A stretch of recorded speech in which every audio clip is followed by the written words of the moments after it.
Et il y a quasiment autant de diversité de boulot dans le monde virtuel que dans le monde réel. Dans le monde réel, t'as des docteurs, des plombiers, des vendeurs, ce que tu veux. Et ben dans le monde virtuel, c'est pareil. T'as plein de métiers différents. Tu peux faire tous les métiers que tu veux dans le virtuel. Également, tu peux être salarié ou entrepreneur. Les deux sont possibles. D'ailleurs, si t'es débutant, être salarié, c'est pas mal. Ça te permet d'être safe. Quoi qu'il se passe, tu seras payé. Ça te permet aussi d'apprendre. Et puis même si t'es pas bon, tu peux être salarié gratuitement. Jusqu'à devenir bon et dire à ton patron, bon, là, il faut commencer à me payer, sinon je me barre. Quand t'es devenu indispensable, ton patron veut pas que tu te barres, donc il te paye. Et évidemment, si tu commences à cumuler plusieurs compétences et que tu as de l'ambition, et ben là, tu peux faire comme moi, devenir entrepreneur online.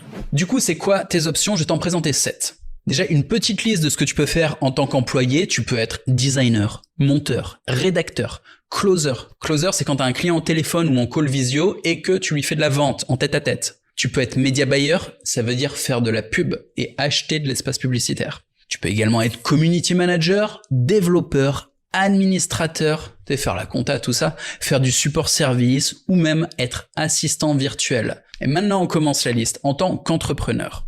Tu peux faire comme moi et être créateur de contenu. Et voilà, c'est ce que je fais en ce moment. Je montre mon visage, je parle dans un micro, je pourrais aussi être sur Twitter en train d'écrire. Bref, je développe ma personal brand, c'est-à-dire une marque autour de ma personnalité et de mon visage. Je crée du contenu gratuitement pour attirer à moi une audience qui me ressemble et qui s'intéresse au sujet dont je parle. Et mon taf, c'est de créer de la relation. Ce que je fais en ce moment, je te parle, on apprend à se connaître. Ce qui fait qu'à force, tu me fais confiance quand je vais te proposer mes produits ou ceux des autres. Alors il faut quand même que ça soit cohérent avec le sujet dont je parle d'habitude. Mais si c'est le cas, que je te propose quelque chose qui correspond à tes intérêts et que tu me fais confiance, bah, la vente est facile. Être créateur de contenu, c'est très bien si t'es créatif, si t'aimes communiquer, parler aux gens, bâtir de la relation, et encore mieux si t'as le souhait de devenir connu. Et il est même possible de rester dans l'ombre en tant que créateur de contenu. Faire des chaînes YouTube no face ou juste écrire sur Twitter avec un avatar, c'est ok.